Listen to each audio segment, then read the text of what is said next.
Have you ever had a full body yes? You know that full body sacral response that you just cannot ignore. But then you let other people's logic or their opinions or their scarcity, fear based mindsets talk you out of something. Well, this was me last year. So I had the response last year to sell my first home. So we haven't lived in it for a few years and it has been an investment for a little while. And I had the response that it was time to sell it. And I didn't do it. And this year I trusted myself. Now, there's no plan for what to do after selling it. No plan for investment yet. Just a sense of self-trust. And last Saturday, we auctioned that property. The results were amazing. But even though I don't know what is around the corner, I have every bit of satisfaction in my body that I have done the right thing. Now, if you have ever questioned your intuition or second guessed your timing or felt scared to let go of what feels safe, then this episode is definitely one that you're going to listen to, because I am going to talk about how ignoring your inner yes, every time you ignore it, it costs you your relationship with your self-trust. What self-trust actually looks like in real time. And no, it's not all calm and peaceful. And we're also going to talk about why detachment is the real doorway to overflow in your business, in your wealth, in your life. I know last week's episode, we were talking about emotional detachment in our business. We're going to talk about detachment today from money, from things. So let's get into a little bit of the story, first of all. When I was 21 years old, I bought this particular house. Now, I had no idea how I was going to pay for it. I had a $40,000 a year job. And I was like, am I even going to be able to make the mortgage payments? I genuinely did not know, but I did it anyway. Now, I have always generally been someone who feels something in their body and then moves. I feel the yes, I generally sleep on it, and then I move, okay? Now, the times that I have done that, every single time I have done that, I didn't overcalculate. I didn't overthink. I just had this inner knowing in my body that it was all going to work out. But I also didn't know all of the ins and outs and what was coming on the other side. So I actually trusted my sacral response before I knew that's what was happening. I trusted my frequency before I had the language for it. And so that's exactly what I did with this house. I had no idea how I was going to pay for it. I had no idea what was going to happen, but I went all in because I trusted myself. And thankfully at that point in time, not too many people were in my ear, because actually as I reflect and I think about that, would I have trusted myself to that same level? Maybe. I think about when I was 14 years old and I decided that I was going to write, choreograph and produce a musical. Had the feeling, wanted to do it, did it. We rehearsed that for a few months and then sold 200 tickets to perform it. And yeah, I was 14. I'm thinking about any time, it's just that feeling and then I move ahead. But I would be really curious, and obviously this is only a question because I can't go back and relive anything, but I would be really curious how I would have responded had there been a lot more doubt and fear put in my mind at that point in time. Okay. I'd like to think for a lot of these things, I still would have lent into that self-trust, because I cannot even begin to explain what that feels like within me. It's just a knowing. And that knowing makes me take steps, which is also really easy when you're doing things on your own as well. So obviously when you're in partnership, when it involves children, when there are other moving pieces, if you've got a business partner, all of those types of things, it is really hard if one, they're in a scarcity mindset, or two, they don't have that same level of self-trust, or they want that level of control, they need that certainty to move forward.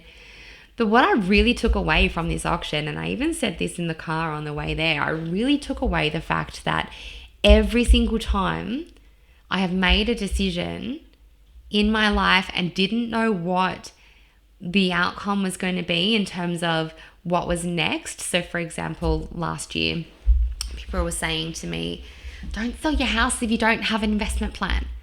Don't sell it if you don't know, like, what's the next investment? Where are you going to put that money? Like, what are you doing with it? Oh, okay. Like, I didn't have a plan. So then I doubted. And like I said, I thought about it all year and I felt awful in my body all year for ignoring. And so I literally said, every time I have made a decision and I haven't known what's on the other side, everything's worked out really well. And I have so much evidence of that. Like I said, the musical when I was 14. Deciding to, sell Nutrimetics at 12. Leaving school when I was 16 years old. Like, that was a big deal, obviously. There was a lot of fear and scarcity and judgment and questions. But I trusted what I was doing. Now, if I did not take that step, let me give you a little bit of a universal ripple effect here. If I did not leave school 2 weeks before my year 11 exams, I would not have started working and managing the bistro that I was working at. I was already working there, but I would not have started working there full time and managing it. I therefore would not have then met my partner now of 21 years. I would not have I potentially would not have had all of the same experiences that I've had, my children, the house that we currently live in, the business that I have started, like all of this ripple effect. Thinking about how I ended up in each place and then the next place and then the next pivot and then the next pivot. Would I have ended up here? I don't know. I could be doing what ChatGPT told me the other day, which was to write erotic novels. Who knows? Maybe that would have been my career path. That's a story for another time.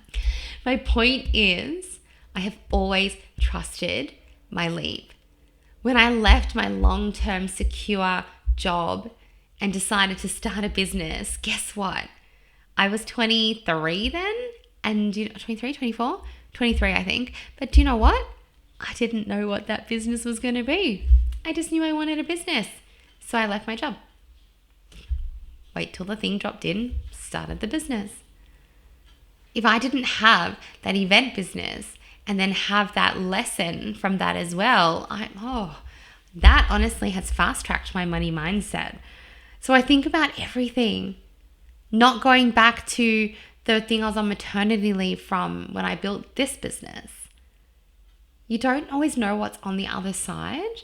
And that's what I've really, really learned to trust myself with. I feel like there is just such a difference. Well, not feel like, there is. There's just such a difference between logical certainty and energetic certainty. And I really want you to feel into, when was your first big leap? The one that logic said no. The one that everyone was like, oh, what are you doing? That doesn't make sense. But your gut was like, no, we're doing this. Did you not do it like I did last year, or did you listen? So when I think about all of the times that I have built that trust within myself, I also think about a lot of times that I broke that trust by ignoring my intuition, by ignoring my sacral. But when I then fast forward, to now 37-year-old me, who's getting that same gut feeling, sell the house, it's time, close the chapter. And then I ignored it. Ignoring it last year with all of everyone's noise, scarcity, all of the logical reasons, the economy, all of the logical reasons, all of the fear-based reasons that people were projecting onto me, and not just immediate people, but everyone seems to have an opinion on something. Like, oh my gosh, you've probably experienced this in your business too. Like, everyone has an opinion. Not always said with love. Sometimes they are, but we just don't need them. We don't need them all. And we need to be really confident within ourselves so that we then trust our own. So then I ended up overriding my body, and I created this static in my frequency. More anxiety, more procrastination, more confusion, more overthinking, hours and hours and hours and hours and hours of overthinking this thing that I'd actually already made a decision on. You know, fear comes disguised as logic, but it's still fear. Now I literally just say, you can take this, do it too. I say, do not talk logic to me. I don't know how this is going to work out, and it's fine. Do not talk logic to me. So last weekend, I went through the auction process. Have you ever auctioned a house? Holy moly. That was an experience. We had such a quick campaign. It was about 2.5 weeks. And then we went to the auction day, and there were so many people there. I think we ended up with 5 registered bidders. And we're hiding away in the room, and there's the window open so we can listen. And I'm on the bed thinking I'm going to pass out 1 minute. Then I'm looking out the window the next. And then it stalls. And then it stalled below reserve. So they came in. They said, what do you want to do? And said, look, how about their strategy was to pass it in at that to see if anyone then was like, oh, no. I don't want it to be negotiated with that person. I want to be the negotiator. So they'd start the bidding again. And then as they went out to do that, we had a late bidder come and register. So we're halfway through the auction, and this woman came in and she registered. And then all of a sudden, within the next 5 minutes, it's gone from where it had stalled to up to up to up to on the market to up to sold. I was like, oh my gosh. But do you know what's so funny? Actually, I'll share a reel on Instagram. I'll share a video with you guys of me behind the scenes. I think I've got a video of the moment it went on the market. I'm like, 5,000, then we're on the market. And then it goes on, and I'm doing this weird little air punching, just excitement. But you know what's it's really interesting, because for someone with such a sensitive nervous system, my nervous system was lit, but I also felt this sense of peace as well. And that's how I know that it was a good decision. And honestly, I really enjoyed auctioning something. I was like, oh, when are we auctioning the next one? Let's do it again. But there was something that actually, a bigger piece too, that I will just say that was the reason why I think within myself, when other people put doubt into me, that I then doubted. And that's because it actually took me quite a few months to even think about emotionally detaching from that house and from that thing. It's like, oh, you've got an investment property, you don't want to let it go. Oh, you've got this. But then also, oh, I bought it when I was 21 and Kalia was born there, and Cleo, my little dog who passed 12 months ago now, she was there for her whole life. And all of these things, it's like, oh, that emotional attachment. But then I've done a lot of detaching, to be honest, over the last 12 months from business outcomes, probably more than 12 months now actually, but business outcomes, from money, from things, from possessions. And what I've realized is the act of detachment is how you open space for overflow. So as I think about wrapping up today's episode, I want you to take away how you are trusting yourself. Do you know what your yes, no actually feels like? Do you move forward if you have a yes? Do you allow other people's scarcity mindsets, their fear, their projections and their perceptions? Do you let all of that then cloud your judgment? Cloud the trust that you had within yourself? Every time I've trusted my body before my brain, life and universe have literally met me mid-air. Every time I've tried to logic my way through, I've ended up in scarcity. Every single time. And so I just really love reflecting on that, and I would love to hear from you. Tell me about your relationship with self-trust and with making those decisions, doing the thing, Tell me what that looks like. Does it differ from business to life? Because I know mine did. Full trust in my business, not so full trust in life. Self-trust is a relationship. We're either in relationship or out of relationship with it. And in different areas of my business, I was in, and different areas I was out. So come and tell me about your relationship with self-trust and what you've taken away from this episode. And also, have you ever auctioned a house before? What an adrenaline pumping experience was that? I just feel like I was on some episode of The Block and like peeking out the window, having a sneaky peek at everyone who was bidding. All right, that is it for today's episode of Resourced. I will be back in your ears next week. You know, guys, we have some really, really exciting episodes coming up with some absolutely phenomenal guests, including a panel who are coming to join me to predict next year's trends in business, which is just going to be amazing. We have a fantastic $1 million human design expert coming through soon.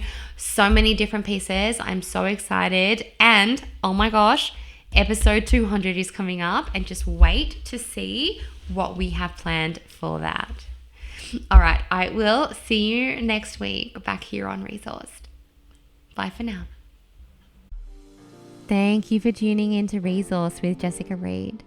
If today's episode spoke to you, I'd love for you to share it with another soul-led entrepreneur who is also ready to rise. Make sure to subscribe, leave a review, and stay connected, because when you are deeply resourced, you become unstoppable. Until next time, my friend, stay resourced, stay radiant, and trust in the magic that is you.